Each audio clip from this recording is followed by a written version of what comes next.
So how do we find that place of joy when we're in distress or we're empathically feeling into a situation?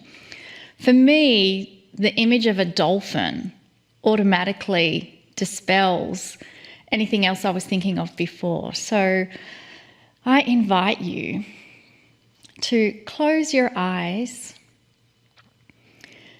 and pull towards you the image, feeling, or connection with a dolphin. And each one of you has a different interaction you'll experience with that dolphin.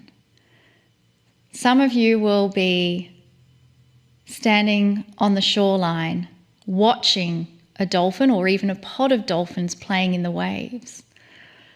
Others of you will find yourself in the water, swimming with the dolphins, being a part of the dolphins.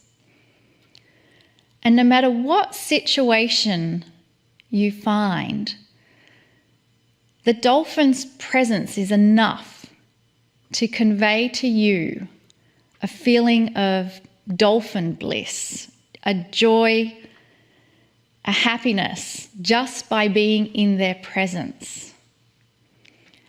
And that's all we're asking to do in this moment, for us to connect and feel the blissful, joyful, playful, happy state that dolphins are in and dolphins provide to us. And in this connection with that, already your energetic imprint is going into the crystalline grid of the earth, and it is also going into the crystalline grid of the dolphins and whales.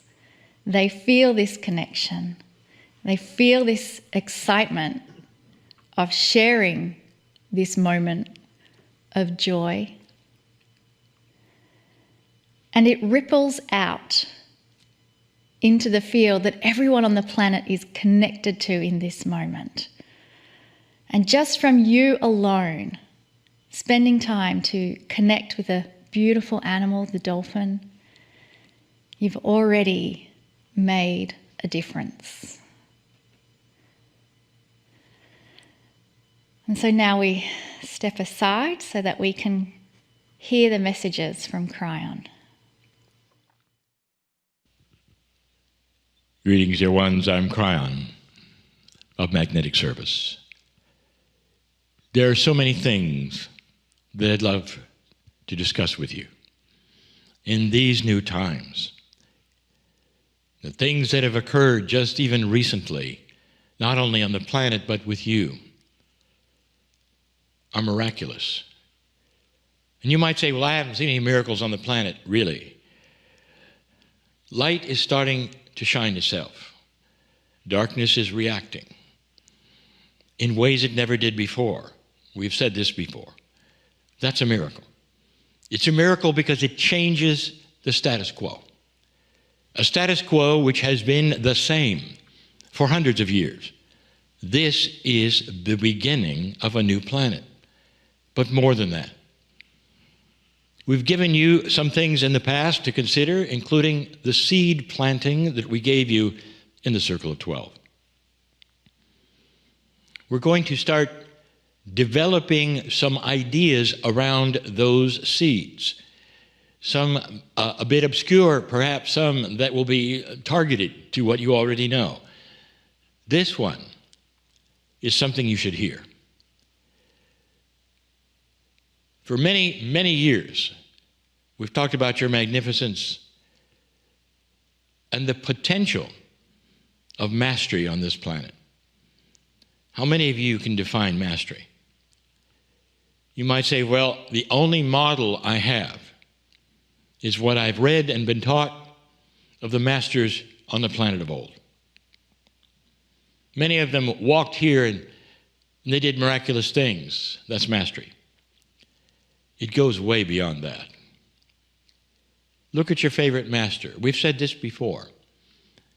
What have you been told? What's your intuition? What would it have been like to sit next to that person, he or she? One who was called a master, or saint perhaps. One who was seen as someone who could do beautiful miracles, but more than that. I told you once that where masters walk, flowers grow. Where masters walk, animals come and sit at their feet. Because there's nothing like that, which is the consciousness of an ascended master. It's not by their works that you know them. It's by who they are and their consciousness and how it feels to be around them. Whatever master you can conjure up that you know of, or perhaps at one time have worshipped, or to this day look up to, they all had that.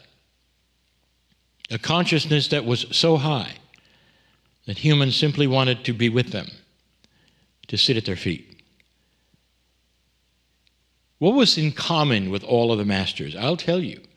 It's not something historians will necessarily tell you. All of them laughed. All of them. They were joyful. Dear ones, I was there. There are some secrets of mastery that you've never been told. They're put on a pedestal. You hear about their works. You read it in Scripture. But do you know the human? I'll tell you, if you could see them, if you could sit next to them, talk to them, you'd find out that they emanate a field of love. It's so strong that anyone in that field is affected in a most beautiful way possible. Some are healed simply by sitting next to them, because the cellular structure of a human is then filled with their love. It's dissolved into their DNA, you might say. That's mastery. Is it for you? Now, there are those who will say, mastery will be attainable someday on this planet because Kryon has said there will be an ascended consciousness eventually. I want to give you a secret, a hint. Consciousness does not ascend by itself. It's pushed. It's pushed and accelerated by old souls who start to understand mastery, who start to understand that who they are, what they do, and how they act goes right to a field around them as well as the field we've talked about for years, and changes it. And that it sticks. I'll tell you something else that we have said over and over, that light cancels dark. And here's what I want to tell you about that. If you have negativity in a room and you felt it, it can be dissipated almost immediately with light, with laughter, with understanding, with forgiveness. And that light and that understanding and forgiveness, that stays there. Very few can stay mad. You have to try hard to stay mad. But it's easy to stay in love. It truly is. When love is always there, and love is seen in all of its majesty and its glory and its beauty and its joy, it stays there. It sticks to the walls. It sticks to the floor. It sticks to you. It sticks to others around you. That's metaphoric, of course. But what I'm telling you is that mastery, you got to work on it right now. Do you see yourself in a potential suit of a master suit? More metaphors. The superhero of mastery, with a cape included, if you want to. Anything you can visualize. Do you see yourself or not? The first key to becoming anything other than what you are, the first key to seeing mastery in your life, is to see yourself as part of it. There are so many who say, well, it's unattainable. Why should I try? Or perhaps you've been taught that you shouldn't try. Perhaps you've been taught that you are a lowly human, and that only masters who have a godly self could do these things. And perhaps you're not able to because you've been taught that You have that which is a darkness, a dirtiness. It's a human trait, and you came with it.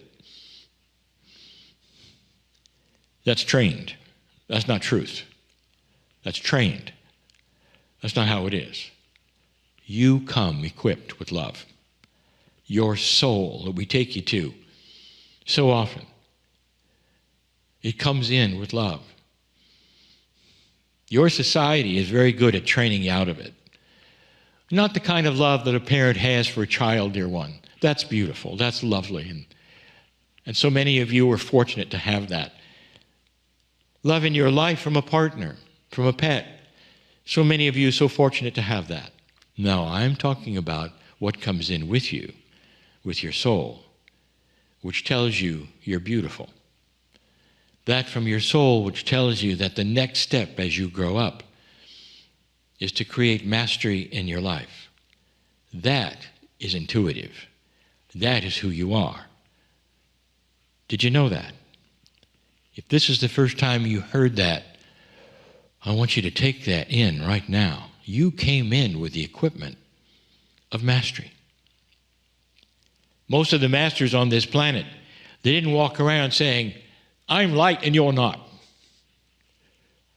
They didn't say that. Almost everything a master said or told you or wrote or told their disciples was, look at me. This is what you can be. Look at me.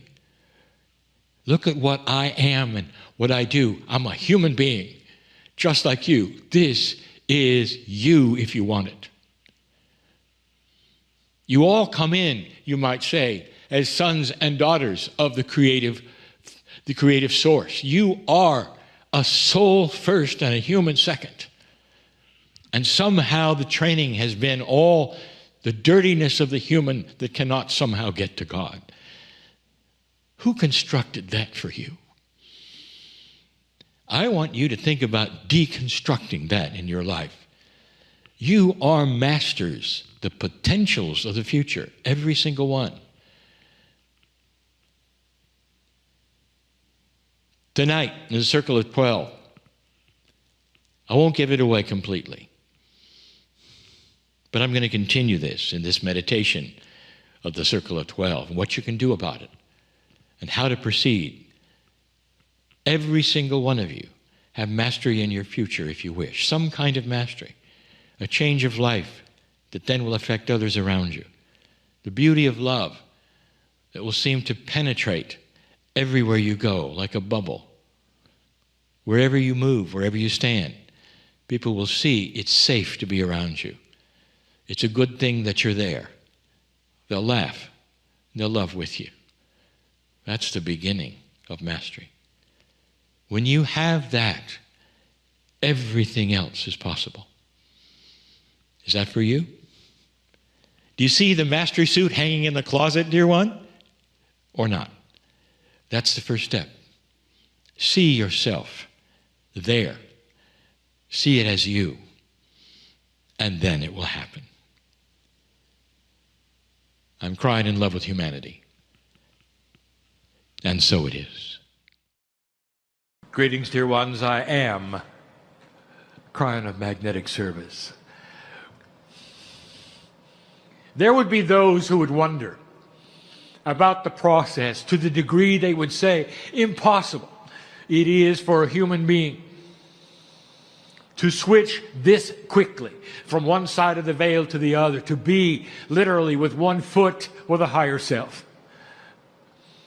And I'll say this to you, the impossibility of it would only be there if the higher self did not want the human being to cross.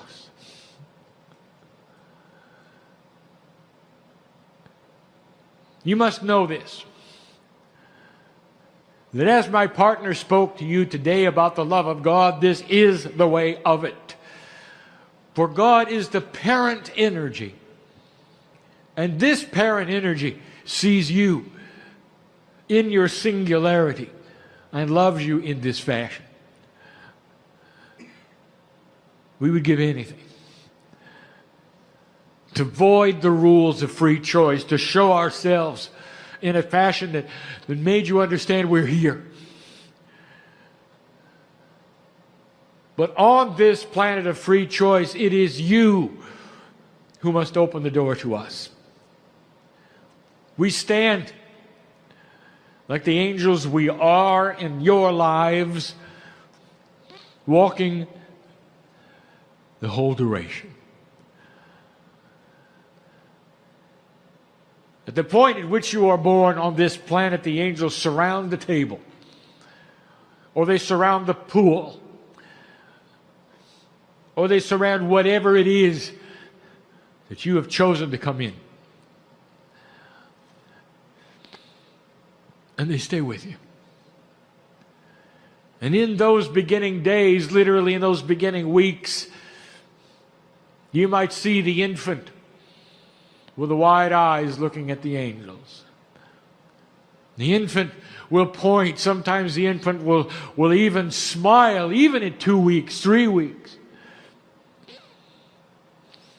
Because the infant recognizes us. All of you did it. All of you did it. Indeed, in those early days, where there is so much change, in those early days when there's so much to get used to, and there's so much shift being out of the womb, the angels are a comfort to the infant, and you all were there. And slowly that reality slips from you. Slowly. But all of you have seen it. When the infant looks into what you call empty space and is pleased with what they see. These are the same angels. They don't age, you do. That have been with you all your lives. They walk beside you. They came in with you. They'll leave with you. And if you never speak to them, they will say nothing. For that is the agreement. But oh, dear human being, if you just give us one little space of intent, and you say, dear God, show me that I'm loved, you open the floodgate. For this is when we enter your life to the degree you will allow us. This is when we will give you what you ask for. Begin the synchronicity. Begin the teaching. Begin the hand holding so there is no more being alone. Fill you up to such a degree that you will not be concerned with disease or age or drama. And all you will see is the promise of who you are. This has always been the way of it since the day we began. There are still those who wonder about the process, this process of channeling. It works when the channeler is clear. It works when the bias is set aside. It is the way of it and has always been the way of it. All scripture on the planet written by men. Take a look at how this works, human being. For you, by yourselves, are responsible for all the prophecy, for all the good things that you would find in those words that comfort you, you say are from God, all written by men and women. And so it is again that we come before you with information. The information given this evening for those who are in the room in what you would call real time, for those who are listening and hearing in what you call your future, know this: all of the information I give has at some point been given in the last 20 years. We have never given you this synopsis, for we are starting to summarize subjects for simplicity, for clarity, so that they begin to be less obtuse, so they become more present in your reality. Plain speaking and plain words are the call of the day. But we don't want to start yet.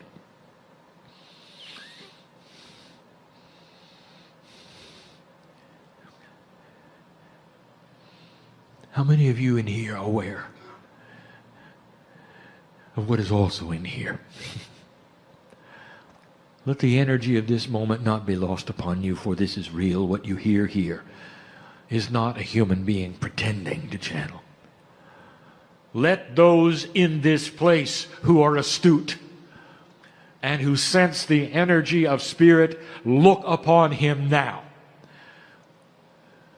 and see the colors that would betray the fact that this is actually happening.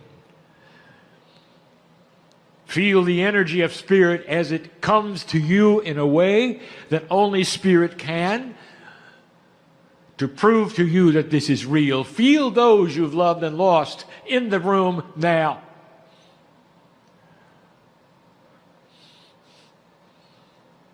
And this will show you that what is happening at this moment is as it seems. This is the gift.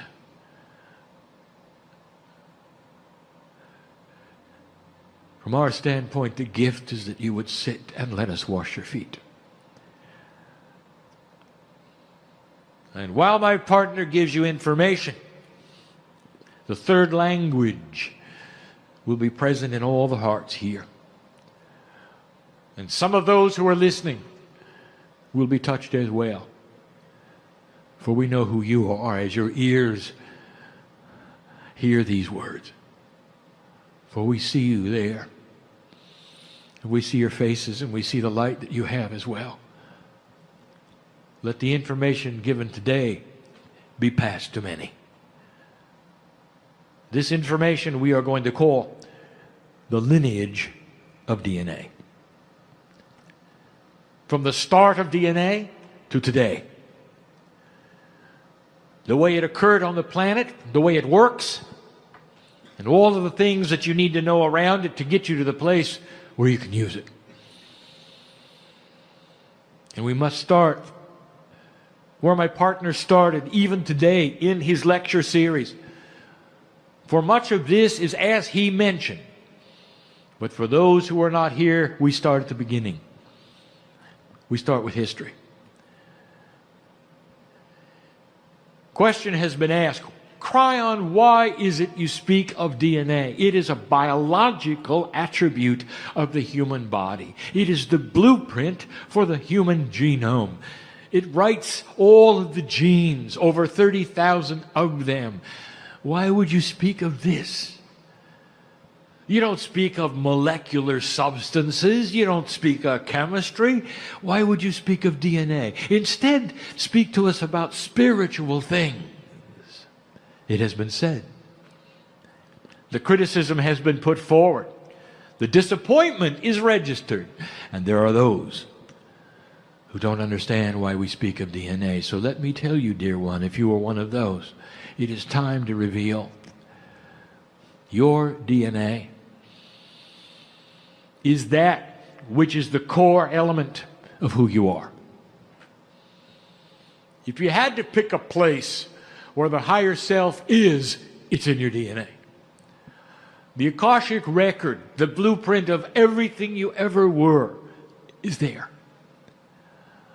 All of the lifetimes, all of your spiritual growth, all of your talents are there. The karma that you came in with and that many of you have dismissed, the record of that is there. Some of you understand this to the degree that you know you were a Lemurian.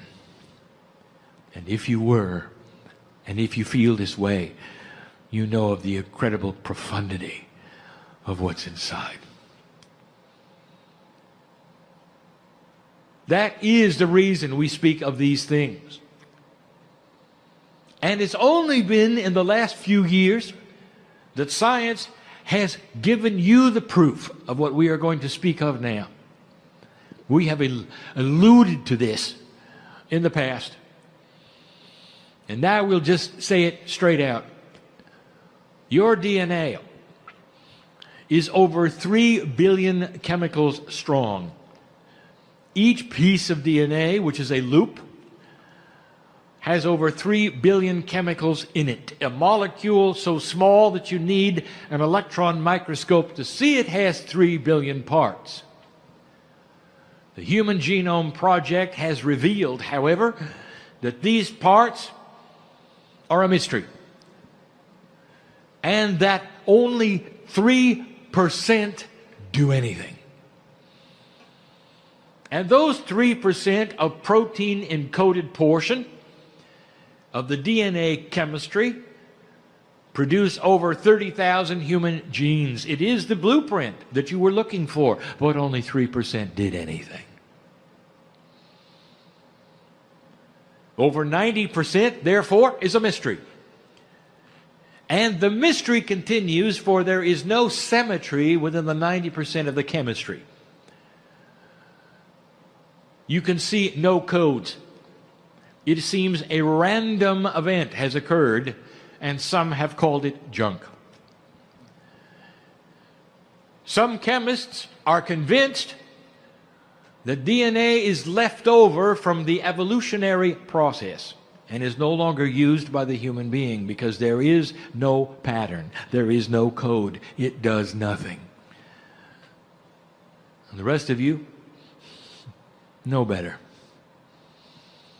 Evolution and Mother Nature and Gaia all together are very efficient when it comes to human biology and to life in general, whether it's photosynthesis all the way to the human genome. They throw away things that are not used. It is not junk. I will tell you what it is. And in the revelation, yet again, I want you to ponder what it could mean. And that is this: 90% of your DNA is literally the quantum blueprint of your divinity. It is the quantum blueprint of your Akash. It is the record of all lifetimes, all things accomplished, all growth, all epiphany, all failure. For those of you who call yourselves Lemurians, it represents a vast amount of experience on the planet. Vast. All the way from the beginning, which we are going to speak of. Therefore, it is important that we speak of DNA. When 90% of it is literally the pattern which drives the 3%, think of it this way. 3% of DNA is the engine of the vehicle you ride in. 90% are the instructions for the engine. And in that 90%, dear ones, I would like to tell you, is human consciousness. And in human consciousness, there is your ability to talk to it, to control it, to work with it. One of the first things we ever told you is that humans are in charge of humans. They're in charge of the earth. Consciousness moves the earth. Consciousness is what is responsible for the vibration of the planet. And you have always, through human consciousness, been able to speak to your own DNA through the 90%, which is quantum. Human thought is quantum. So there is the workings of it, spoken in a clear fashion. And it's only because of the development of the human genome and the revelation of the 90% that seems to do nothing that we can speak now of what it really does. And it's going to make sense to science at some point in time. When they take a look at that 90% and they don't see it as coding, but they see it as engrams, as ways of sending modifiers to the 3%, which is the engine.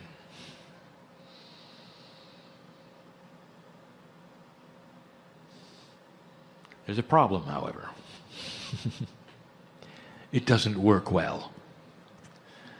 It doesn't work at all, as a matter of fact. We spoke of this 1 month ago. We spoke of this 2 months ago. This is a review. Your cellular structure is weak. It does not represent what was given to you. Your immune system is horrible.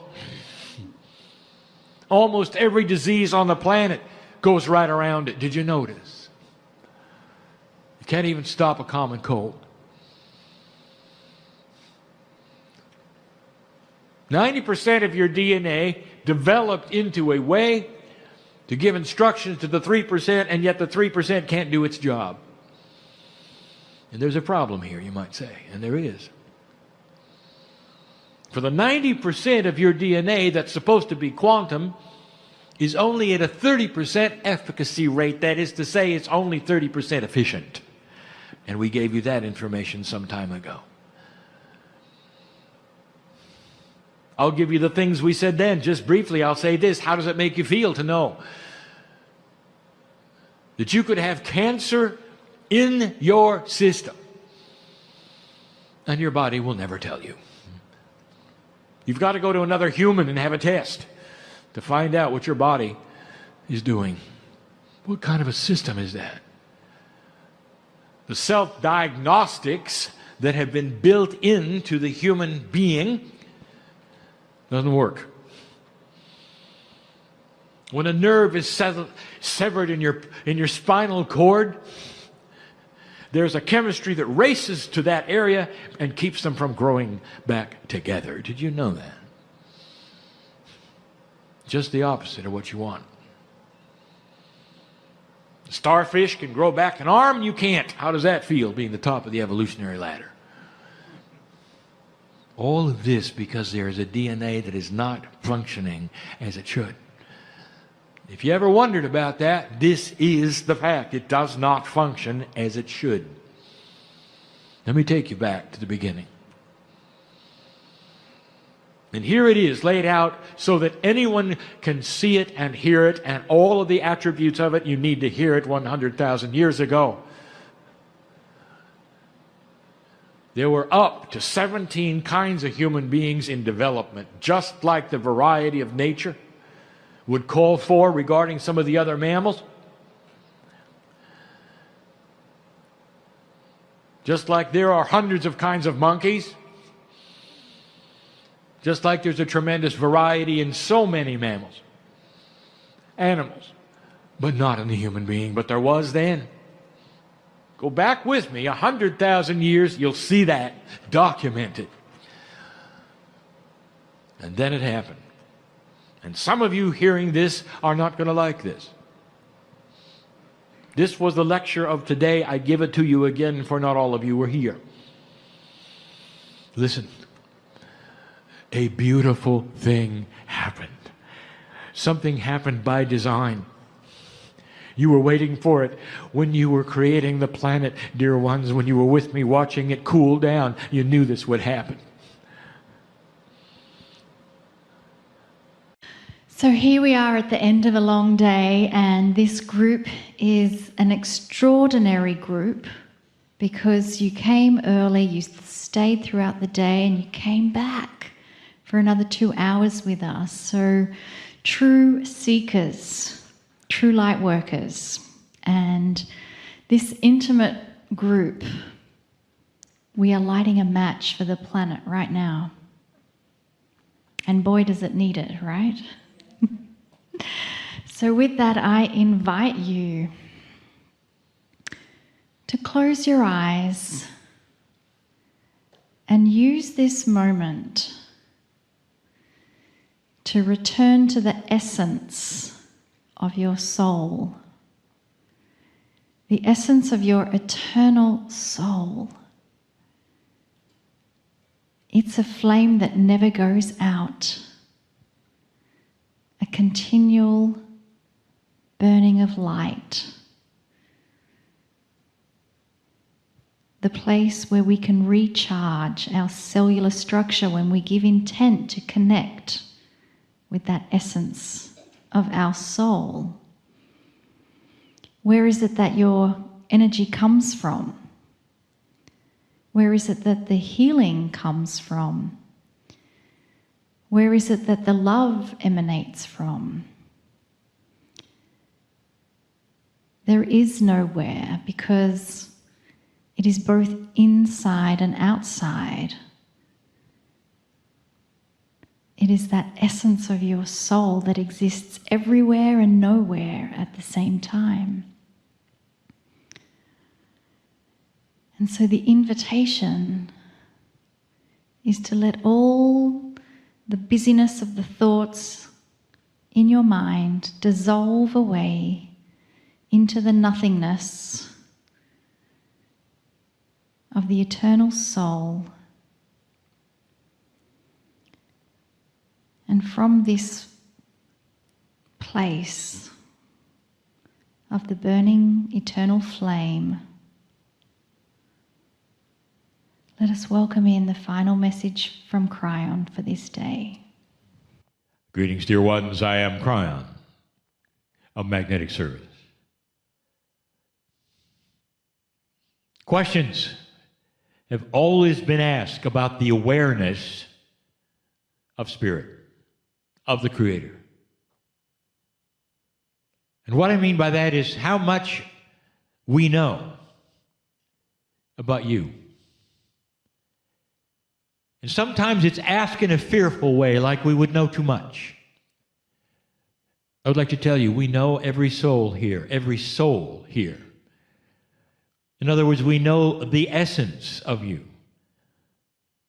We know the love that you were born within of the creative source. It may be interesting for you to think about that. We know everything you've been through. Those guides that you have that we've talked about even today, the ones who come in with you, in such an esoteric way that we can't even describe it. Since they're not physical and they're not really energy, they're something else. Something that hasn't even been studied yet. Something entirely spiritual. You might say they're in every piece and part of your DNA, and yet they stand aside as well. You might say that they're a field around you, waiting to help. That doesn't help you much, because you think in 4 dimensions, very logical. But they're there, and so are we. You are never alone, and I said that to my partner. This will be the slogan, if you wish to have something that is marketing on this entity called Kryon, which is not an entity at all. It's an energy of love.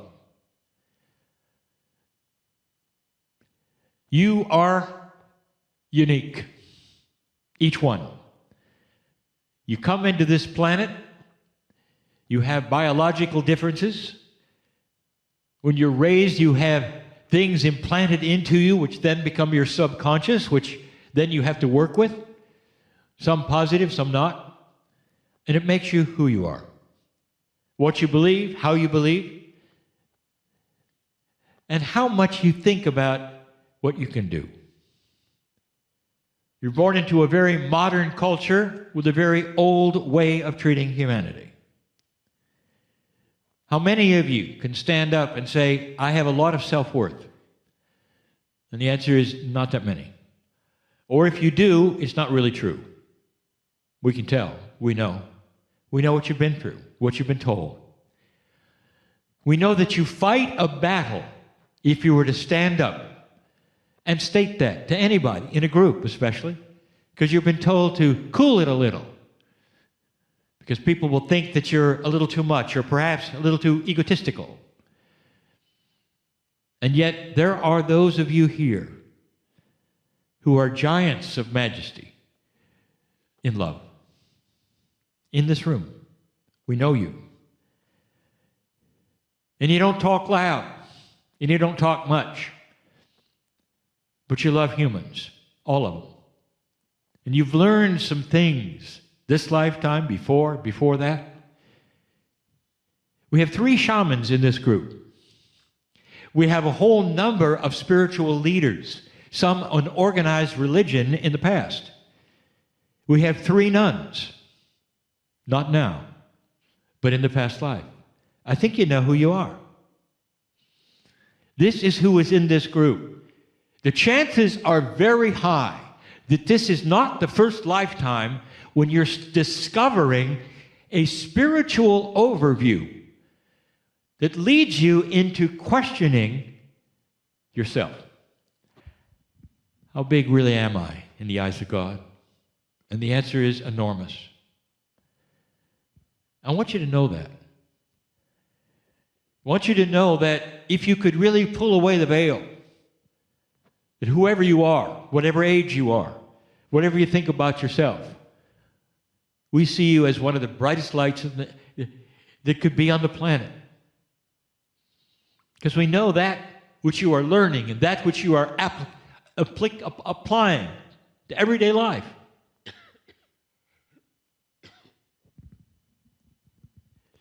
It's astonishing what you're not aware of. I could show it to you, but that doesn't work that way. I can tell you about it, and that's okay. You might say that spirit has rules.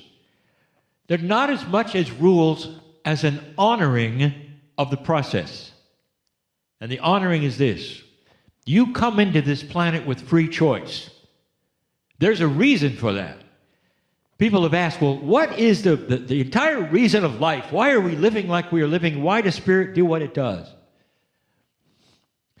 If I gave it to you, it would be in a language you couldn't understand. It would be illogical because you don't have a language of love.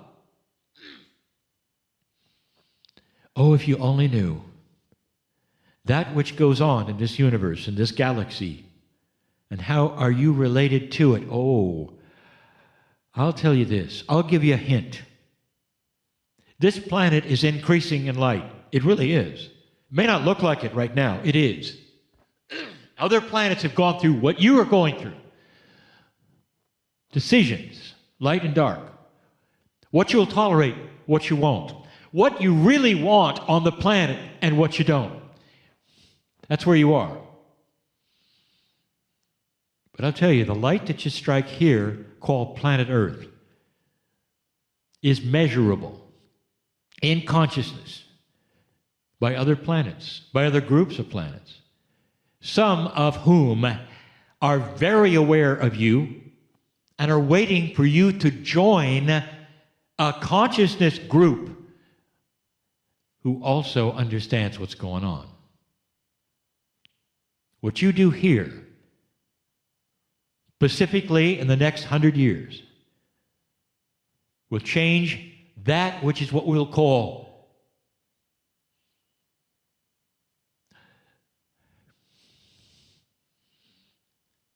the light quotient of the galaxy. The more planets that go into that which is awareness changes the galactic framework, if you want to say. I'm trying to give you words that don't make sense because the language of spirit is not human. But love is. All this to say, you're really important. All of you. What happens here, what happens to you, what happens next to you, and what happens eventually with those around you. Yes, I'm speaking of other planets. They've always been there. Do you really think that this is the only planet that developed life? Honestly, you really think that? When everywhere your scientists look in the galaxy, you have the same elements with the same processes. What are the chances in trillions of planets that one or two might have this happen? And the answer is it wasn't one or two. It was thousands have had this happen, called life. You always want to make them look strange and different and monstrous. What if most of them looked like you? Would that shock you? That the same process happened there as here, and it had a little push or a tweak like you did. That perhaps your DNA is not necessarily that of Earth. What if I told you that? That's getting a little too strange, perhaps. All in love. There is something else going on. It's big, and you're part of it. Can't you feel it? Old soul, can't you feel it? There are processes you have yet to discover that are wonderful and beautiful and will be seen, acknowledged, tested, and proven that have to do with your DNA. You have no clue. Medical experts, professionals, don't want to test the things that I'll tell you about. What if I told you that the energy of love and compassion affects your DNA? Your DNA, actually, the chemistry of your DNA has antennas on it. That's the best receptors on it. That's the best I can give you that you will understand, and that's not accurate. But let's say that you can visualize that and you can see that. And when love comes around and when compassion comes around, it starts to change not just your mind or your consciousness, it goes right into your chemistry and makes a change and gives you opportunities to change your own life, your own chemistry. It starts a process of cascading positive love if you want it to. You might receive it and reject it, not even know it. Because you weren't designed, you would say, in this life to do it, or somebody told you you couldn't. The worst one is when you have a spiritual guide who says you're not worthy to talk to God.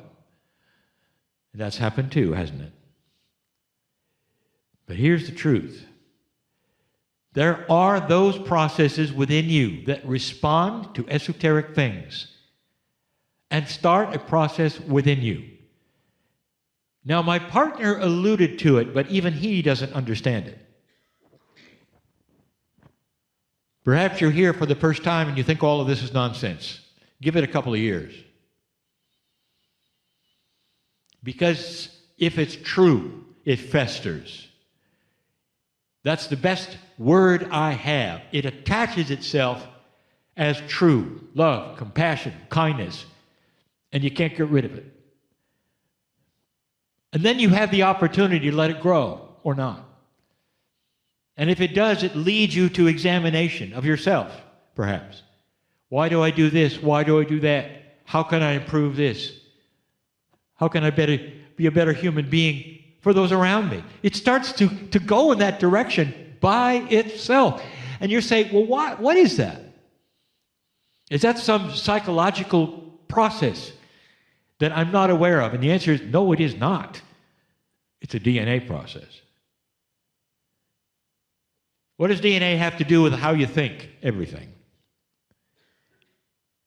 In 2012, the scientists made an interesting discovery. They discovered what the rest of the human genome did. Once they mapped the human genome, there was this mystery. They only saw 3%. It created the genes. What does the rest do? Over 90. What does it do? Everything.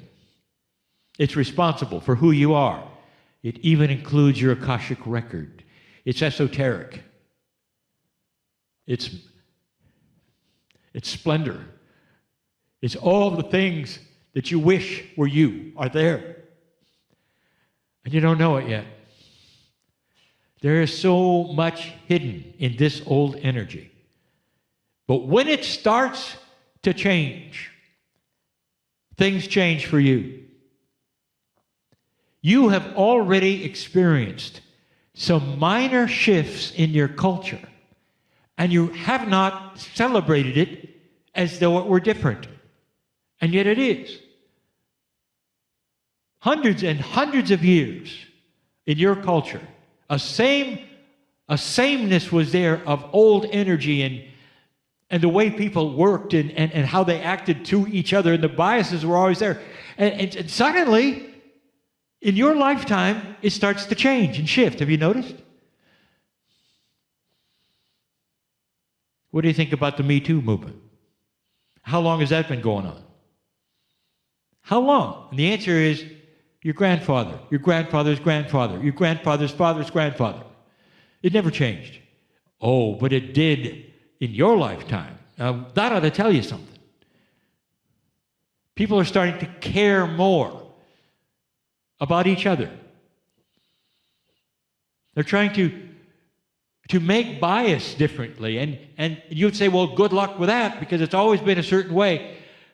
Yes, it has. Watch it change. The world is starting to decide what it wants. And right now, it has a far higher level than it did when you were born. Did you notice? Did you feel it? Are you aware of it? This is the shift. You're magnificent. That's what love can do. The more love you can give and receive, the more you can love that which is yourself, not in an egotistical way, but in a way that says, I count.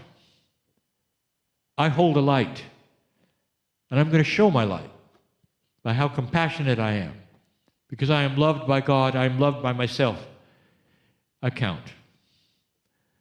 And if you can go to that place, dear ones, your DNA starts to shift. Because the love that you've come in with, called that Creator, starts to manifest even within your chemistry. And the first thing that happens is you start to realize you're living longer. And that's another story. Is it possible that consciousness can change lifespan? Ask a physician who works in an operating room about that one. And they will say it all depends on the attitude of the patient of whether they survive or not. They've watched those who are elders keeping themselves alive literally until their grandchildren will graduate from a school and then they pass. What does that tell you? Consciousness is in control of your chemistry. That's just number one of so many points that we have taught. But the big one, love chases away fear. Love chases away that which is the attribute of a person without self-worth. Compassion winds its way through your DNA in such an interesting way. And then one day you wake up and you say, I'm different. I feel different. I'm not afraid. I'm treating people differently, and I didn't study anything. And then they realize there's been a change, not just in how they think, but their very chemistry of their body. Living longer, being more healthy, all of these things controlled by you. And the control that you have, the king of that is love. Is there anything more I could give you than that which might save your life? And there are so many who don't believe it, who don't want to go there, and the guides will just stand next to you, if you want to call it that, and watch you even go into self-destruction. And they won't say a word until you ask, Dear Spirit, what is it I need to know? Do you have the courage to ask that tonight? Dear God, Spirit, all around me right now, what is it I need to know? And then be quiet. Instead of asking for this or asking for that or deciding you need this or that, you just let it go. Dear Spirit, tell me what it is right now I need to know. And then in the quietness that follows, your intuition eventually will start to poke certain places, and some of you won't like it. I told you I wanted to know that, but not that one. Don't go there. Get ready for it. But understand that that's pure truth. What is it you need to know? Might hurt. Might not be what you want to know. But believe me, some of these things will save your life. Because you ask, and because we love you. Blessed is the human being who has the courage to believe what they don't know and ask the question with pure intent about what should be theirs to know and what might help them the best right this minute. For these are the ones that are heroes of this age. These are the ones who will carry more light than any other. And there are a few in this room who know exactly what I'm talking about. Heroes in the making, the subject of the day. I could stay and tell you more. But sometimes you'll get into overwhelm. I just want you to know what we've been telling you. There are processes you're not aware of that center around that which you think is an emotion, and it is not. Love is not an emotion. It's a state of mind. It's a being. It's an energy that is divine and carries with it multidimensional energy that actually works in your DNA. That's the message. I'm crying in love with you all. And so it is.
And with that, I invite you to close your eyes so that you can connect in with what is happening for you in this now moment. And I really do encourage you to close your eyes so that you can just temporarily pause any distractions of outside stimulus and truly go deeply within the core of your being. And the quickest way to connect with the core of your being is to actually focus and place your attention onto your heart center, and you may even want to put a hand onto your heart center. Just from that physical touch of that area will automatically bring your focus, your awareness, your attention onto the heart. And many ask, how do I know the difference between my intuition and my imagination? And some even ask, how do I know that what I perceive is truth? How do I trust my discernment? And my response to those thoughts of inquiry is that your heart will always give you truth. And so connecting in with the energy of what your heart truly wants to convey to you is almost like a litmus test to find out if you are resonating to what's being presented. You are in alignment with the core essence of you through your heart energy, which is connected to your soul energy. And your heart and soul will always want to deliver to you the truth. And it's invested in your own highest good, the most benevolent outcome you can possibly imagine for yourself comes from this place. And now that we have connected deeper to that place, that resonance of our heart and soul core energy, let us now invite in the message from Kryon.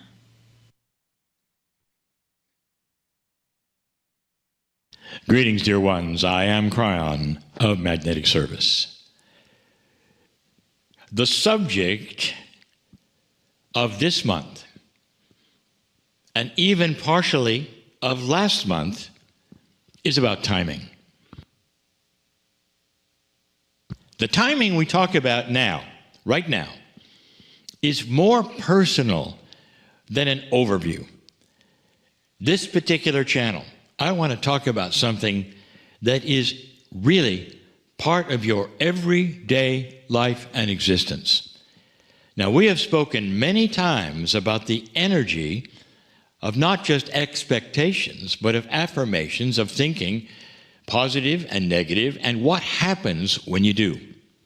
We are going to talk about the timing of synchronicity.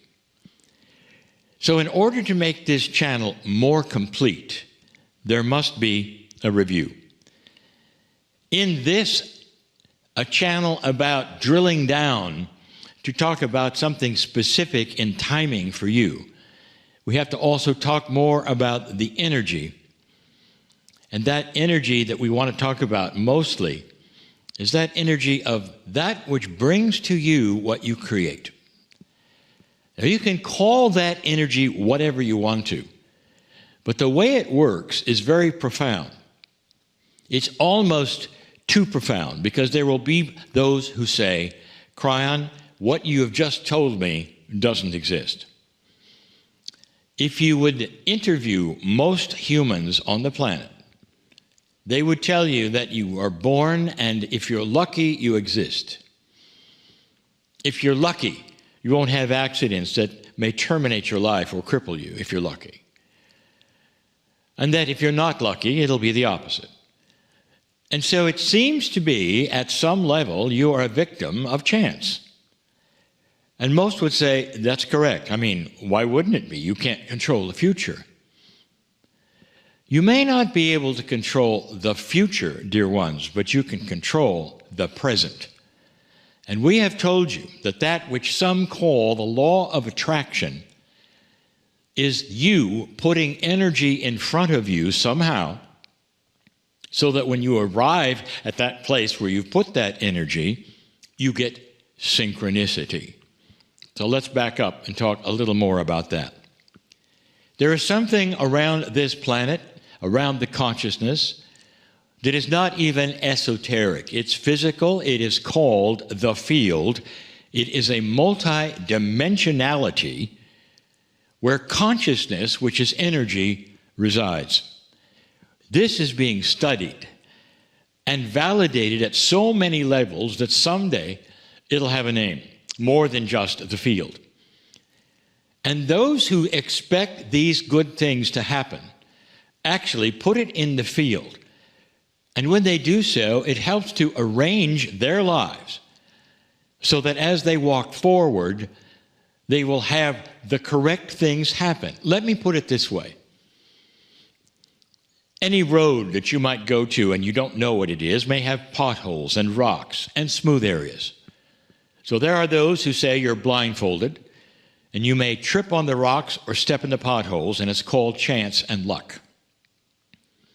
Then I come along and tell you that if you were to project that you would only be in smooth areas, that there is some kind of energy that leads you into the smooth areas. And that is synchronicity. That is what you call it. Some just call it luck. We call it synchronicity. I'm going to go further. I call it created synchronicity. Now, the synchronicity doesn't always have to be positive. Now, I have talked to you about this before, and I'm going to do it again, because you cannot hear this too many times.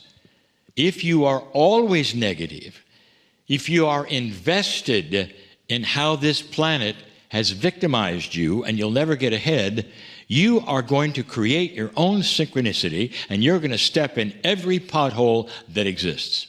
Are you getting this? You create that which is your reality as you walk. You're not necessarily creating your future, you're creating your present. But you have put in front of you your future, an energy of synchronicity, and you've given it a positive twist, a thought. And these are the affirmations that we talk about. Kryon, is this positive thinking? Is this just something you hope for? When it comes to synchronicity, it's not hoping, dear ones. We have given you instructions that said it's almost like ordering on a menu.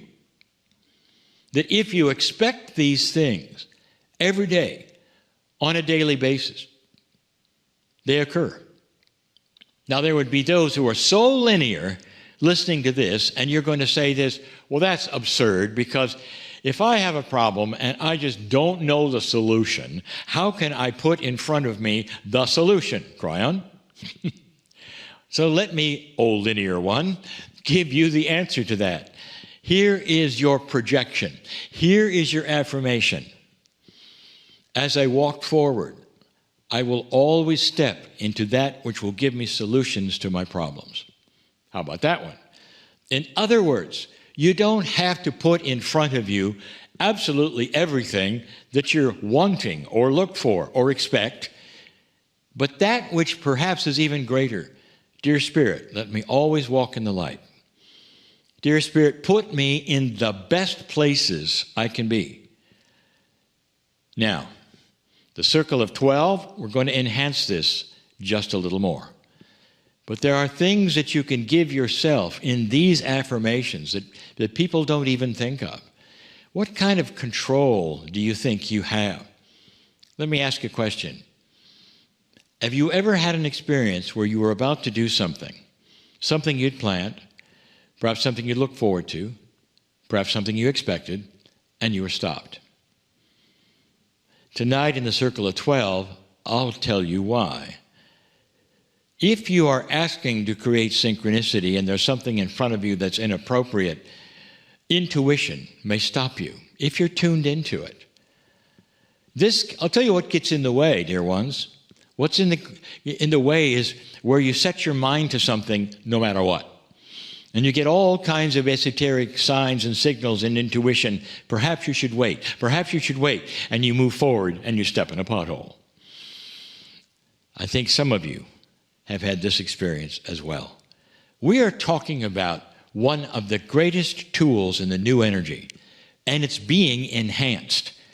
Some of you who are learning how this works have had these things happen more than one time. Some of you are expecting things, starting to learn how this feels, and using it every day of your life.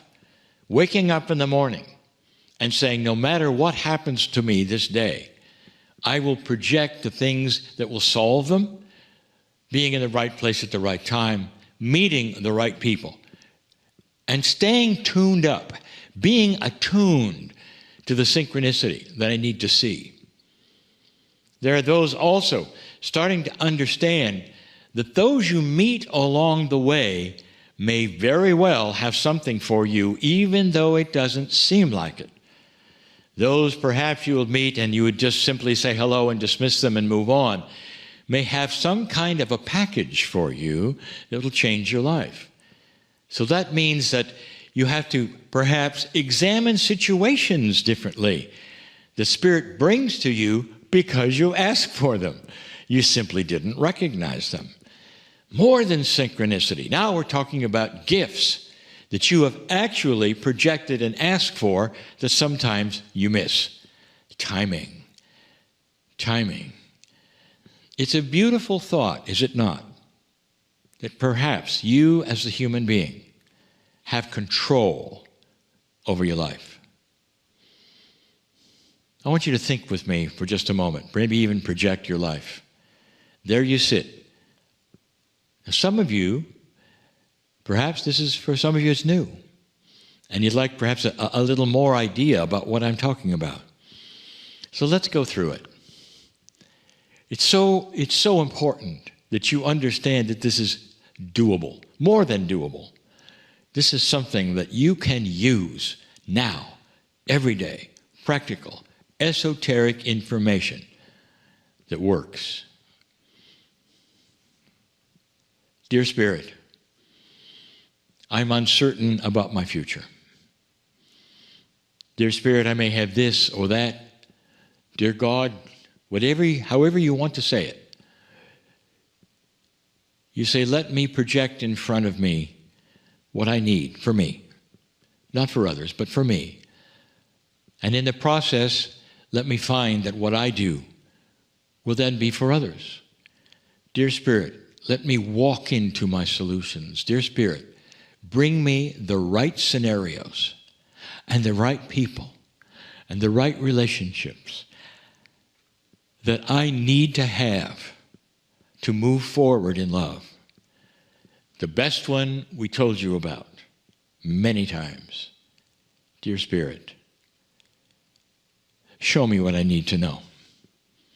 And if you have the courage to say that, also have the courage to dismiss what you expect. What if you were expecting A and you got B and B was far more valuable than A? But you were so stuck on A, you went down the A path and you missed B. These are things that you have to get used to. Dismissing the expectation and being okay with something better. You never know what Spirit is going to give you, especially when you're so open to love and more beauty than you even expected. You're magnificent. God loves you so much, so willing to take your hand and leading you right into the synchronicity that you deserve. Timing, more than luck. You do not live in a chance world if you choose to use the tool for a smooth path. I would not tell you these things if they were not true. And so many have experienced this exact same thing. So many of you. Blessed is a human being who understands the power they really have over everyday life and occurrences. Relax in this, dear ones. And so it is. Hi, everybody. Thanks for watching this. I wanted to tell you this is a little time sensitive.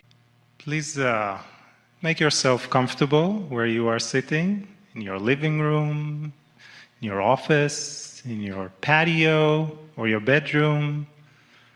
Adjust your space.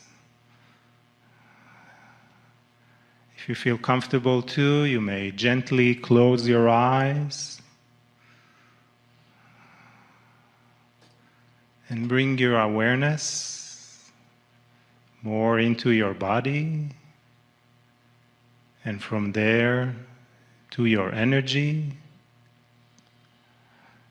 Take slow, conscious, nourishing breath, aware of the flow. Breathe and allow yourself to feel the energy of Source, of who you really are. Take another slow breath and relax deeper, opening more into your own being, into your love, into your divinity, into your beauty and magnificence. Acknowledging as fully as you can your multidimensionality, the soul presence of who you truly are. Breathe and love yourself even more at this moment. And not only connecting with your soul deeper, but with all the other souls that are joining with us this morning and for the next 4 days in this beautiful multidimensional and internet experience. Joining hearts and joining minds and joining in our energy, creating more coherence, bringing more awareness, expanding more our consciousness, stepping deeper into our wisdom, into our gifts, into our benevolence, into our space of joy.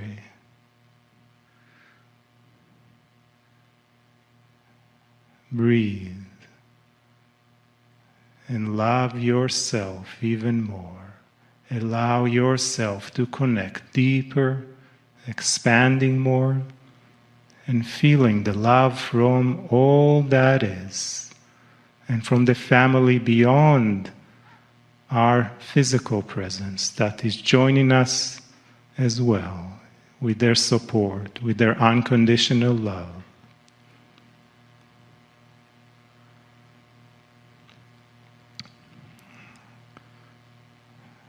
Allow yourself to relax more, to feel more, to know more, to grow, and to understand.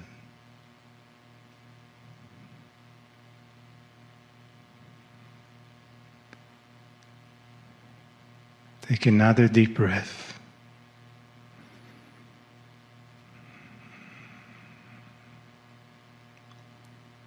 And as we are preparing this foundation of energy for ourselves for today, let us open our hearts, our energy, to the love, the wisdom, and guidance from Kryon.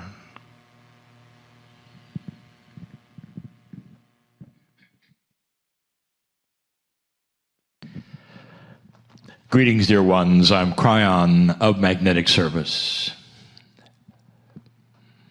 For those who have not heard this message before, I give you a common message that I want you to hear, that I want you to understand fully.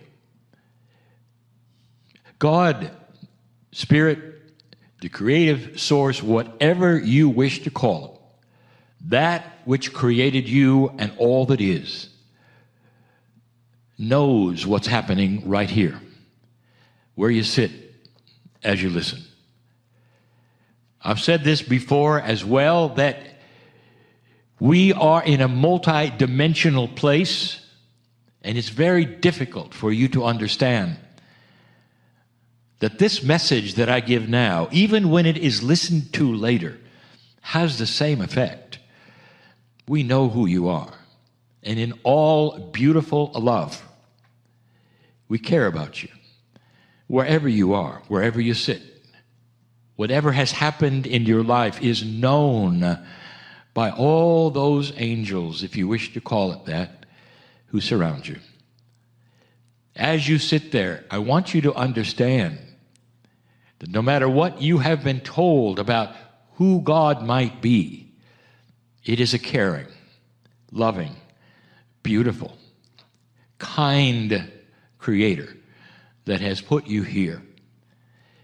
There are so many right now who are saying, what is happening on the earth? This feels so different.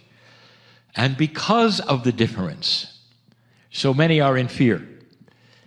Sometimes there's really nothing to fear, but you're in fear anyway. And the reason is because it's different. Humans love sameness. They don't like change that much unless they are planning it or in control of it or expect it. So sometimes there is fear simply because you don't know what's coming. Dear ones, for 31 years, I have been telling you about change. In 1993, the first book that was released told you about now. It told you that you would not then have a termination of humanity on or about the year 2000 or even in the first 10 years after 2000. That the scriptures that you have come to know and study said otherwise. And we told you this is changed. This is something you changed. The future has changed. It is changed. And that is what the message of that book was, called The End Times. A funny title, some would say. A fearful doom title, some would say. But it's a metaphor. It's the end of an old time. The book title reflects that of the message of the Maya calendar. And so many of the indigenous of this planet who saw that something was coming, for thousands of years looking into the skies, they realized there was an earth wobble of about 26,000 years. And the indigenous and the ancients, who were often guided by the stars and the positions of them, the equinoxes and all of these things, saw something coming. It would be when that wobble of the earth would center itself and start a new wobble. And that centering would happen in December 21, 2012. And that became then the marker. And you might notice that in your scriptures, for all of these years, you have seen that the earth wouldn't make it. There would be so much. The World War III, the Armageddon, whatever you wanted to call it, was prophesied everywhere. You really weren't expected to make it. But you did.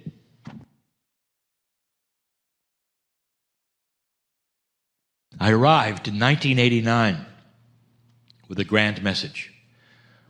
And the message was that there would be no Armageddon. The End Times book stated this clearly. something else was going to happen. Dear ones, you're sitting right now in that something else. You moved past that which was the prediction of the end. And here you are sitting at a time that has really no predictions. Did you think of that? Whether it's your scripture, whether it's Nostradamus, whether it's the esoterics, there are no ancient predictions that bring you to this place. Oh, there are plenty of current ones. And the current ones are still often doom and gloom. Just lately, you've been given information, if it's not frightening enough, about things to happen in the next few months. And the astrology, it actually would confirm issues that you are going through if you looked at it. Never in your life have there been most of the planets in retrograde. Did you think of that? Interesting times, isn't it, that you are living in? I had a name for it, and I want to revisit that in this message. The name I gave for it just recently, right now, is the winter of consciousness. Let me tell you how this is working so you'll feel better about the fact that you are on target, on schedule.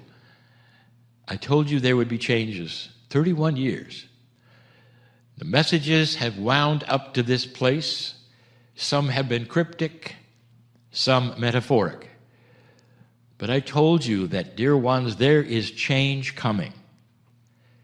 And I also told you that if you wanted to know more about what that change really truly was, you might see the predictions of the ancients who said, if you made it past that precession of equinox, past that 2012 time, if you made it, it would be the beginning of the highest consciousness the planet had ever had.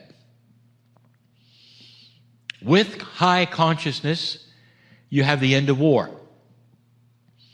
You don't have the end of disagreements, dear one, because humans have free choice. You have the end of war, the kind that would terminate humanity. Now, some have said, well, that's impossible. The impossibility is that human nature will always drive you to the same place. I have news for you. Contrary to anything you've ever studied or heard or been taught, human nature is a moving target. Human nature starts to change with a higher consciousness maturity. What's been happening on your planet that you would said you never thought would happen? Not the pandemic. I'm talking about things that were different. Perhaps good news that you never thought would happen.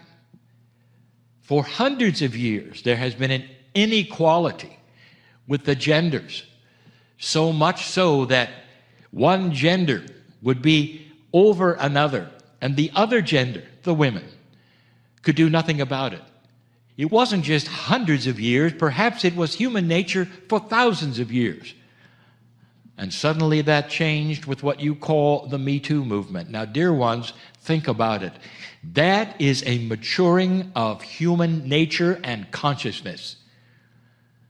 That's when a confluence happens. That is a majority, if you wish, an intermingling of a higher idea that starts to take hold and starts to work.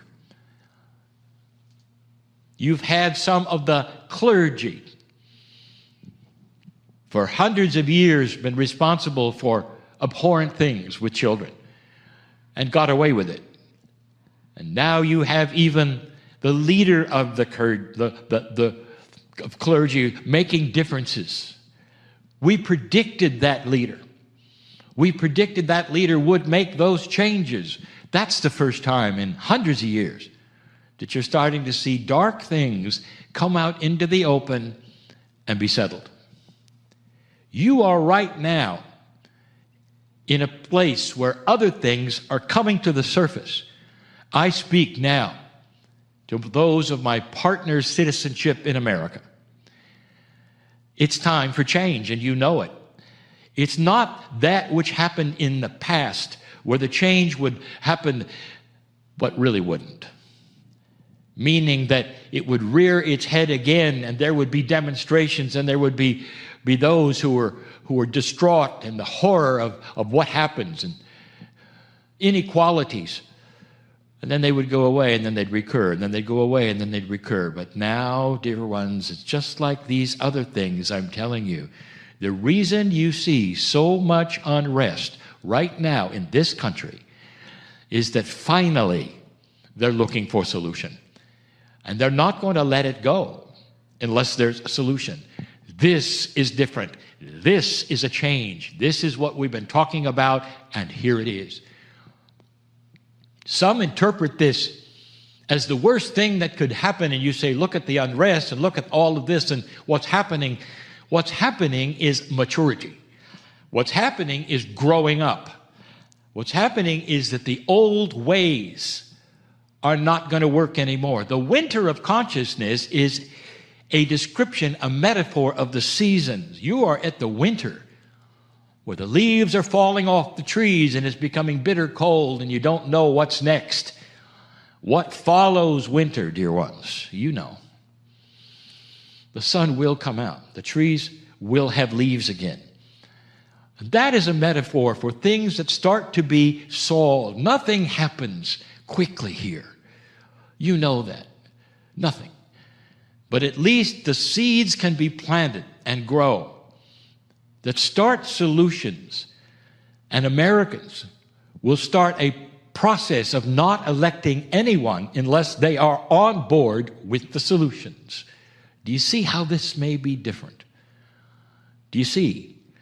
If you are one watching this and not an American, you may look here and see so much unrest and say, what is going on with your country? I just gave it to you.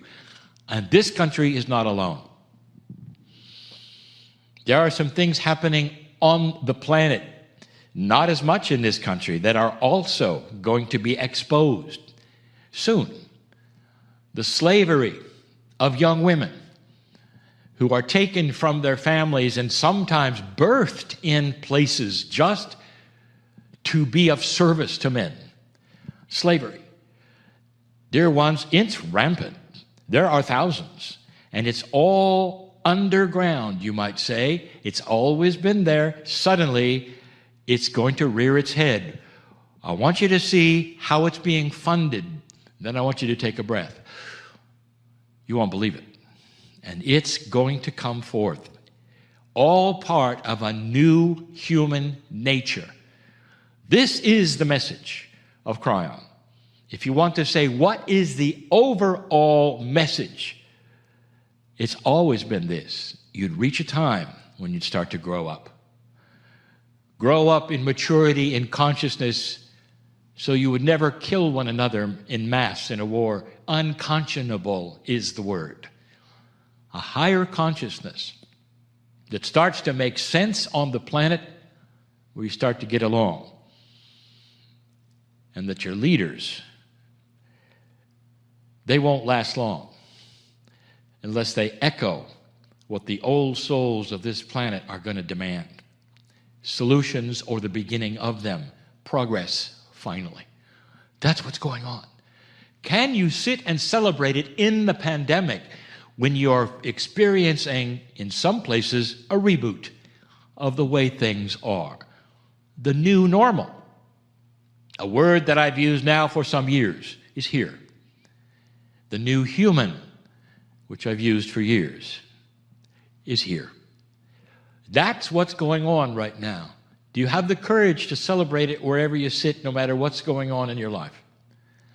Can you sit and be peaceful for a moment?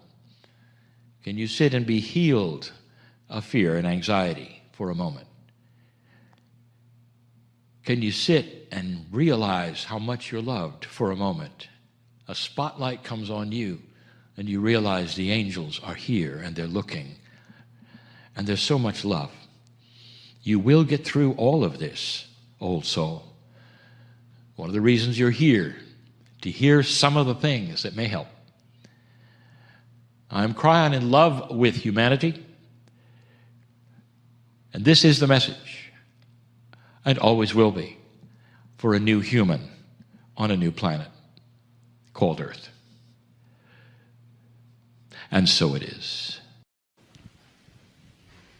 Take another breath and just let your awareness of the Star Mother's promise that when we awaken from our sleep of humanity, when these codes are being used to give you a new awareness, their promise to us is that our intuitive inner guidance will begin to come on in a way that we have not experienced. So as you take another breath and settle into that promise and that prophecy of the love from the Star Mothers, the love from Kryon and the entourage, and how we are in delicious gratitude for being here together at this time, in this place as family, and all that is being offered to us, and all that we have to share. We thank the source of all love. We thank that love that resides deep inside of us, in our hearts, in our souls, and in our Akashic memory as we move from the unseen to the seen in our life, in our world. Take another breath and let that open the place inside of you that is here to receive these beautiful messages, these pearls of wisdom and truth that will echo in your being. And you will say, yes, this is why I am here. So it is good day to you, huh? Very good to see your energy, your light, your brightness, your divine presence. We give thanks to the Star Mothers for their presence as well. You see, there are so many tools that you can use. We want to remind you that they are tools. It is like, have you ever tried to drive a nail into a board without using a hammer? It is not an easy task. It is better to use the correct tool, yes?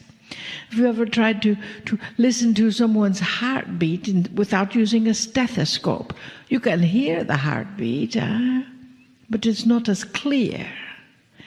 So it is important to have the correct tools. Our vessel Marilyn was reminded of some of the tools this morning. Not that we ask you to give your power away to others who have all kinds of things to do for you, but someone in this group said something about drawing a card this morning. And our vessel Marilyn realized she did not draw one either. So we drew one for you. This card is from an app, the miracles of modern technology, that is wisdom of our dearest friend Kryon in the energy as it comes through. And she drew the same card that she picked in the physical deck as she did in the electronic deck. That is why she had to read it to you, because it must mean something. To remind you that your innate, you know what that is, yes? Your innate knows exactly what your body needs. My intuition calls, tells, acknowledges me, and connects the intimate that is within. My body celebrates the success of our communication. Not mine necessarily, but ours, as in the collective, And the results are radiant health and vitality. What does it mean to have radiant health and vitality? How many of you would like that? Huh? So these group over here, you don't necessarily want that radiant health. Is that correct? Thank you. You see, it is only our own belief that we cannot have it that seems to stop us sometimes. We know that illness is connected to an emotional body. Illness is connected to emotion. And now sometimes we say, it is difficult to tell someone who has a diagnosis of cancer, well, why did you create that, huh? That is not what we are saying. How you respond to that is what we are saying. To have the correct tools in your toolbox, and to know that the correct tools in your toolbox are your innate. They are within you. Your intuition never leaves you. Sometimes you want it to speak as loud as some big actor on the television or on the big movie screen, IMAX size voice. And instead it is the size of a voice that is like the smallest butterfly. But you see, that innate is still there. Take a deep breath.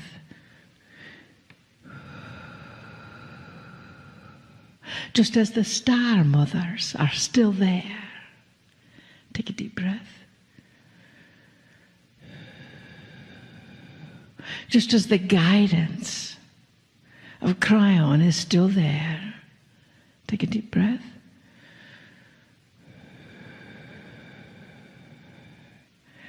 And dearest beings of light, even though it may surprise you, the energy of Adironda is still there. Take a deep breath.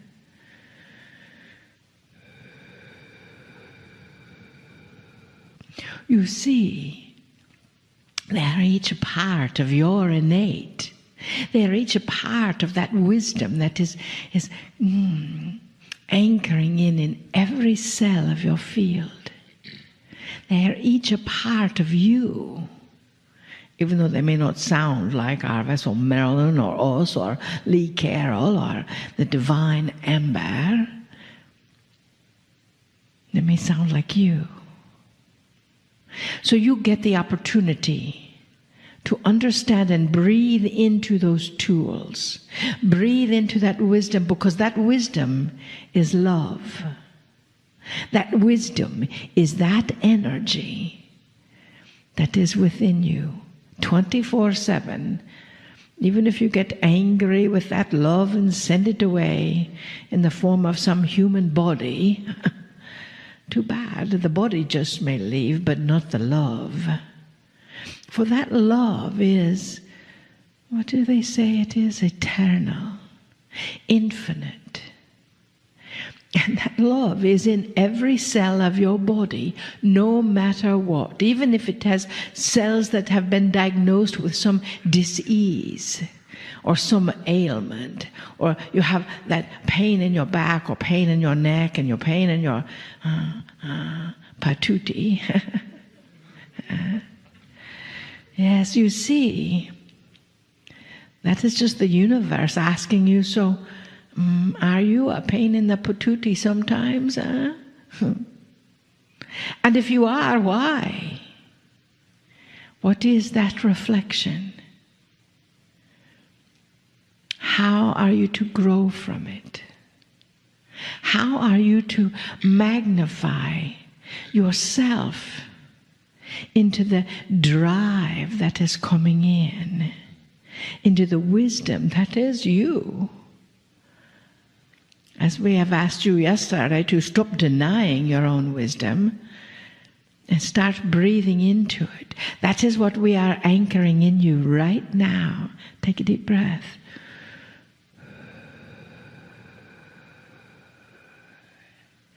As you say yes. Yes to the wisdom. Yes to the love. Yes to the anchoring of the energy. Dearest beings of light, that are you. You know, when you say to yourself, oh, I've got this pain, this anger, this blah, blah, blah, blah. Do you know, we've told you many times before, that is your purchase order. Our vessel Marilyn and the Joy says, change your bracelet. Stop complaining about something that you can do something about. Well, stop complaining about everything. Period. Because that complaint is every much a purchase order as, I'm perfect and wonderful and healthy. Now the key is, when you say I'm perfect and wonderful and healthy, your cells get to buy that. And sometimes there's a little voice inside of your head that says, oh, that's not true. How many of you have heard that little voice? Huh? So these three people up here, let's talk to you. So you see, when you hear that little voice that seems to argue with every positive thought you're asking your heart to feel, trust that your heart knows the truth. Breathe. And that little voice, we actually teach you tomorrow, on Monday, how to quiet that little voice and how to channel. But today, let us just turn to that little voice, it is not monkey mind, because we love monkeys. It is your voice, your ego, that says that you cannot. So just turn to it and say, thank you. I love you. Now be quiet. Just be quiet. I've got this one. For you see, your ego is a part of you. Our vessel Marilyn keeps asking, but why? And that is how you grow. That is how you evolve. But you are still in charge of it. You're innate. And the innate is much, much, much, much, much, much, much, much. Do you get that much? Larger than your ego. So just love it where it is and ask it to be quiet. So you can acknowledge the perfect divine health that you are. The perfect divine love that you are. The perfect divine radiance that you are. And for that, we are grateful. Just as we are grateful for you. And you. And you. Now be grateful for yourself, huh? We honor you. And we bid you namaste. Namaste. Greetings, dear ones. I'm Kryon of Magnetic Service. Beautiful message about Aranda. It's about enablement, dear ones. It speaks of what you can do. And you might ask, why is it that channel after channel continues to list these kinds of things as though you didn't know them? And the answer is because you didn't know them. And so I want to then revisit an energy shift just briefly. And it's going to sound like something perhaps we have said before, and you'd be right. Because these are the messages of the age. Things that will be repeated in different words for a long time. They must, because they are different and there are new ears to hear them and new eyes to read them. And it basically stems from an old versus new paradigm of existence. Most of those who would listen to these kinds of channelings, these kinds of spiritual messages, most of you have slogged through a time where the energy was far different. Just a few years ago, dear ones, I tell you, that the things that you would call dark or negative, or that which you would call resistance to light, was very powerful. Those of you who would look at history know this, absolutely know this.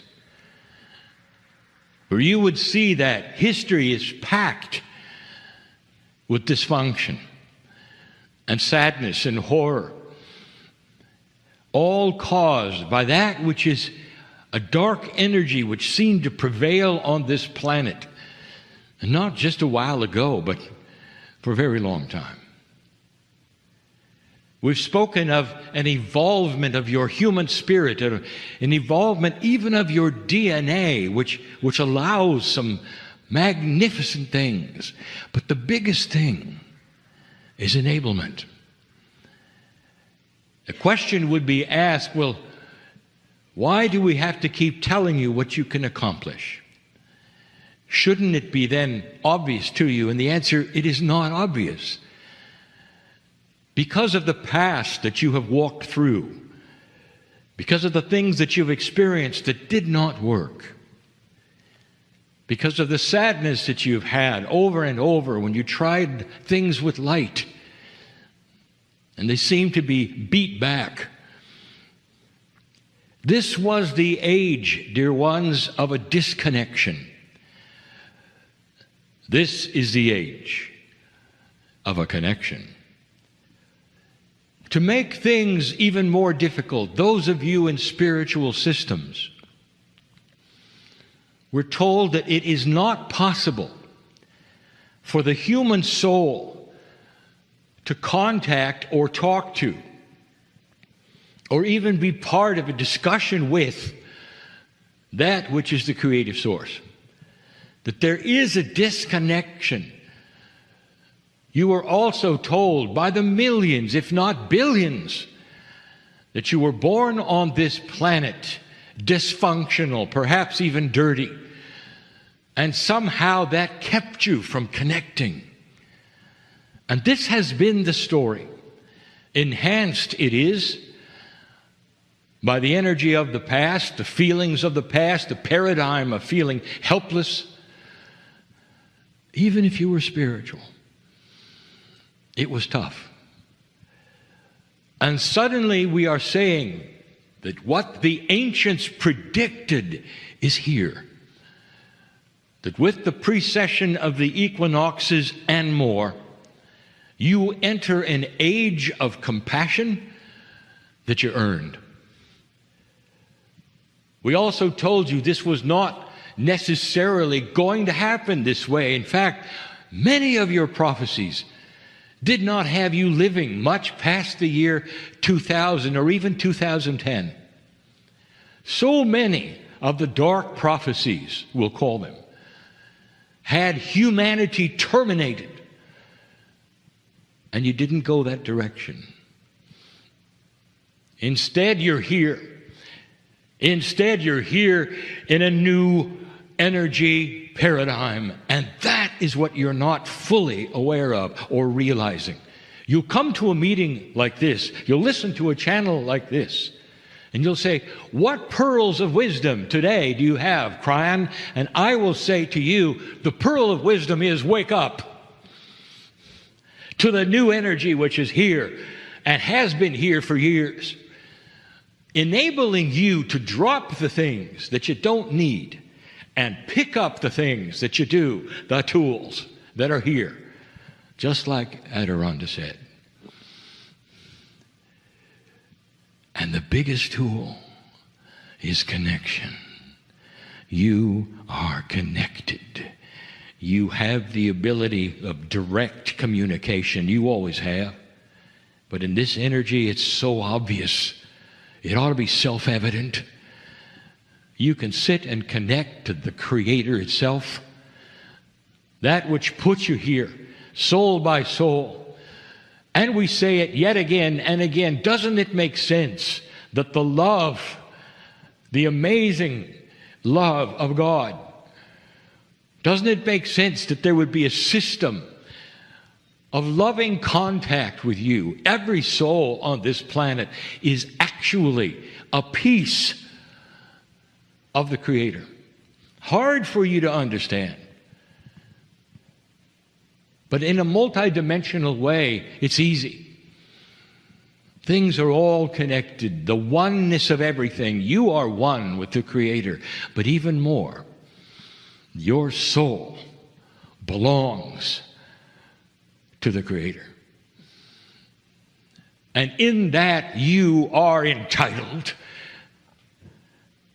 to sit and communicate, to stand and communicate, to be one with the Creator, to ask for intuition, to pick up the tools, to change your life, not have somebody you have to go through. You are magnificent, born magnificent. It's time to see that, open that door. That door that's been hidden all of this time by others who would tell you, you can't, you won't, you shouldn't. And suddenly you can see the door shining before you and you open it. And that door will yell at you, new energy, magnificence, this is who you are, this is what's been hiding. And now the wind is at your back. That's the message. It always has been the message. And the reason we keep repeating it, because the past is still with you. What you couldn't do, you carry into this meeting. What you were told is or is not possible was carried into this meeting intact. And yet we have to tell you one more time that there is an enablement happening here that is different from anything, anytime, ever on this planet. This is new. And the only way you're going to believe it is to claim it. A moment ago, Adironda said that what stops you is the belief. If you don't believe it, how are you going to claim it? How is it going to be possible? You've got to drop the old paradigm of unworthiness and disbelief. Take a deep breath and say, all the things that I was told are questionable in this energy. Everything I was told is questionable in this energy. And there were those who say, oh, I understand, you're supposed to drop what you were told by others, and now it's time to believe Kryon. I am going to tell you the truth. What I want you to do is believe in yourself. What I want you to do is try these things. Cognize that you can do them. And with your abilities and tools to move forward.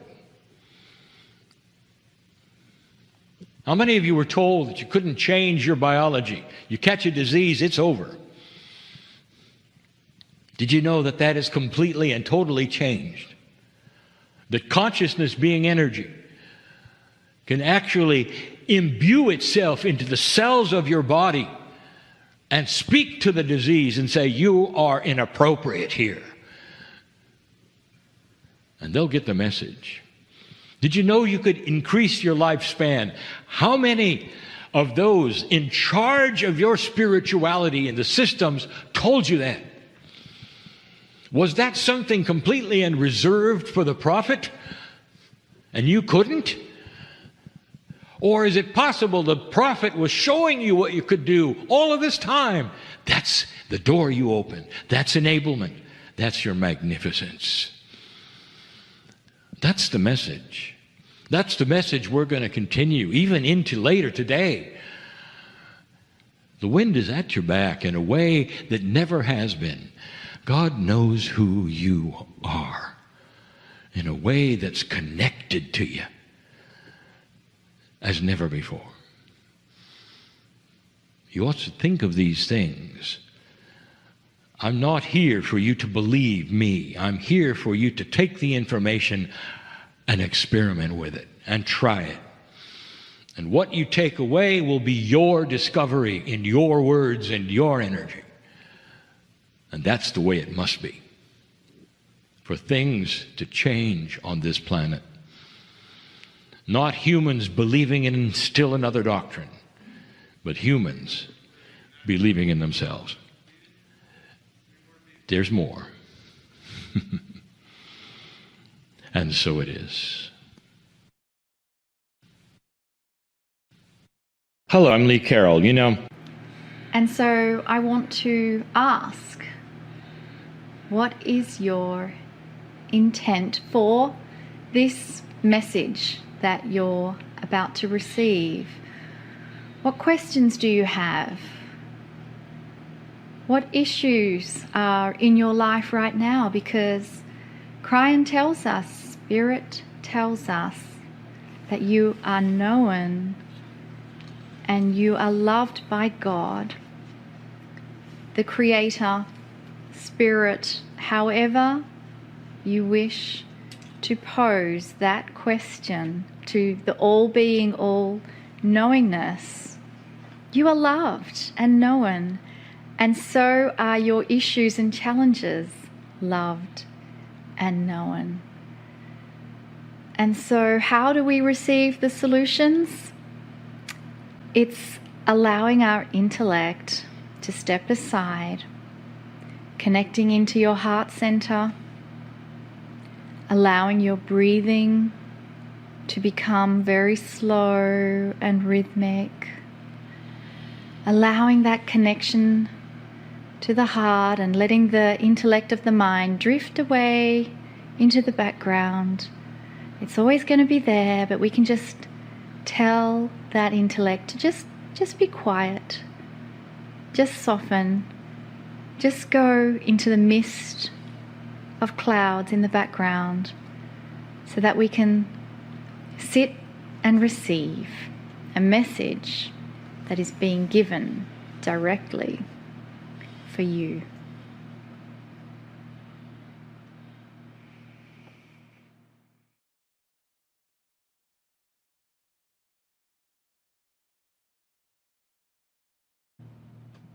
Greetings, dear ones. I'm Kryon of Magnetic Service. There are always those who would say, this is a message from the other side of the veil. And in those places on the other side of the veil, of course, they have their own reality, and it isn't the human reality, so they have no idea what might be happening on the planet. Dear ones, this is a very old and linear idea. You can track it back to the ancients who look at God as apart from humans. And humans then are lowly, and they have their own reality, and the gods have no idea. It couldn't be further from what is actually happening. Let me ask you, if you had a scenario where you give birth to your children and somehow they go on a journey, and you don't really meet them, and somebody else raises them and they are there, but you can see them clearly, you can see every move, and you love them beyond measure, how would you feel about it?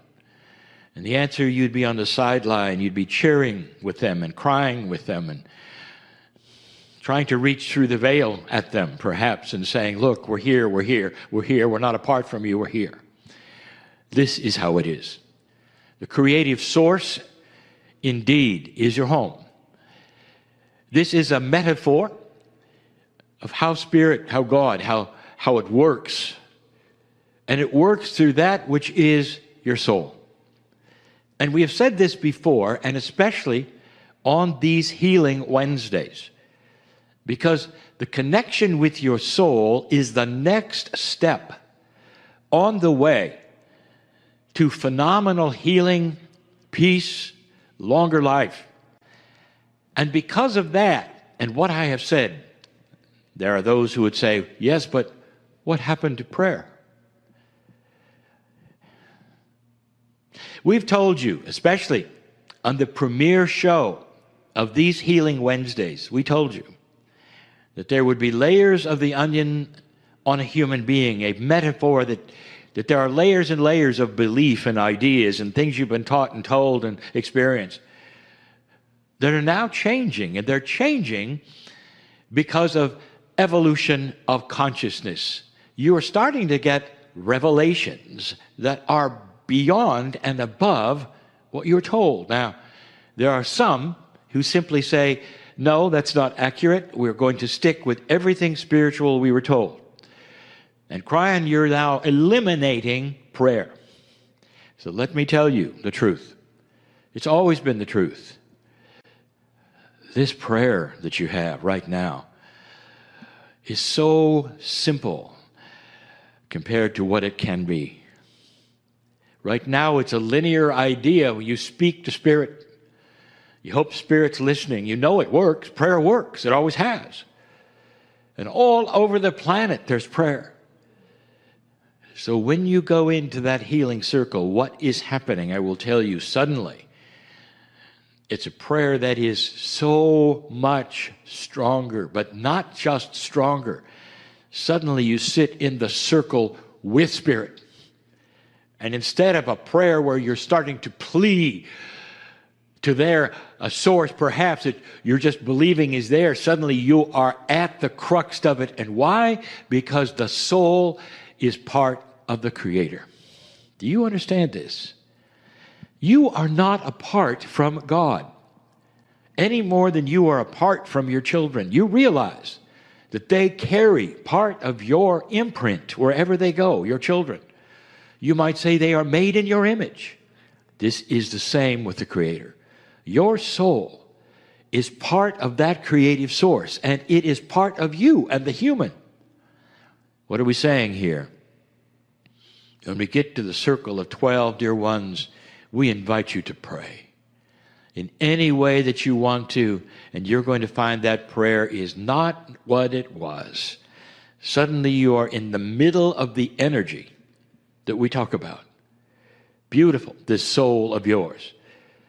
What we are telling you is that there is an evolution of energy that is spiritual on the planet. And it's not just for those who believe a certain way. It's for everyone. There will be these revelations of maturity for anyone, especially the old souls, the ones who've been here over and over.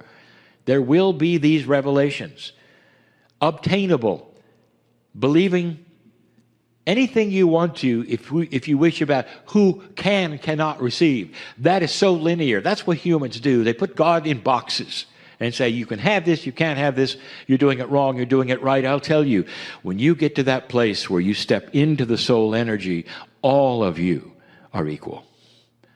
Every single one. There's no doctrine that says you can't do it, because your soul is yours. You step into the closet, nobody's going to take a soul from you. Even in death, they don't take a soul from you. You step into that closet and you pretend to be alone. You're not. You have the circle of 12. You have all of that, which is you. You're Akash. You have the loving ones on the other side of the veil who know you and are saying, we see you there in the closet. We've said this for years. You don't know what you don't know. There are still those who say, well, you're changing things a little too much from what I learned. The invitation is, let the onion be peeled from what you've been taught and what you think you know, the energies that you experience, perhaps to something bigger and grander, more beautiful and more pure. The love expands. The prayer gets stronger.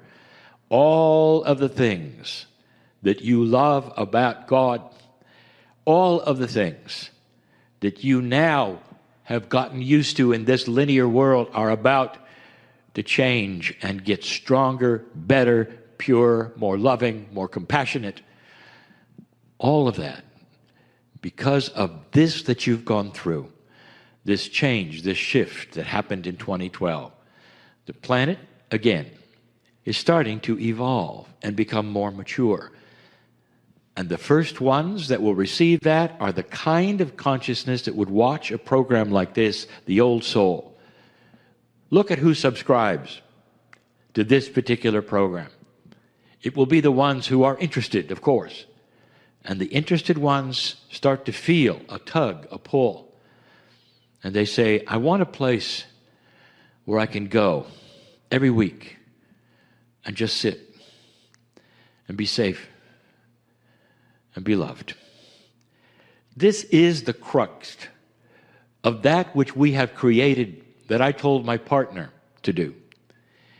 The channels, the circle, there'll be a similarity on purpose to every single Wednesday, where we will invite you to come and sit for a while. And in that, there's a shield that goes up. Really, you can feel it.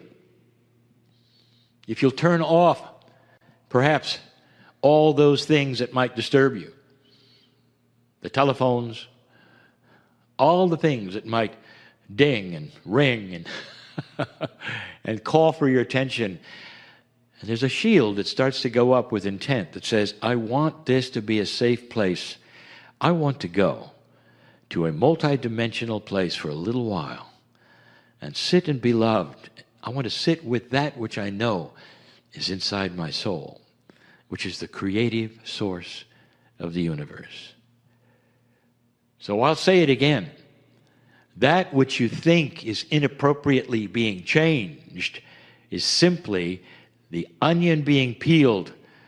You got the first version. You got the children's story. As good as it was, dear ones, you are now graduating into a much larger area of knowledge, of love, of kindness, of appreciation, of what you really might have inside, which is a real strong conduit of prayer that you never had before. These Wednesdays are for you, and they will continue in their similarity to allow you to sit in the same place every single time, and perhaps even meet new entities, energies, because as your onion starts to peel, every single time you show up, there will be new revelations, new things to be learned, the ahas of your life. That's what we're here for. That's the channeling of today. It's about you always. It's about the enhancements that you have to connect with the Creator in a way you never really even thought you could. And so it is.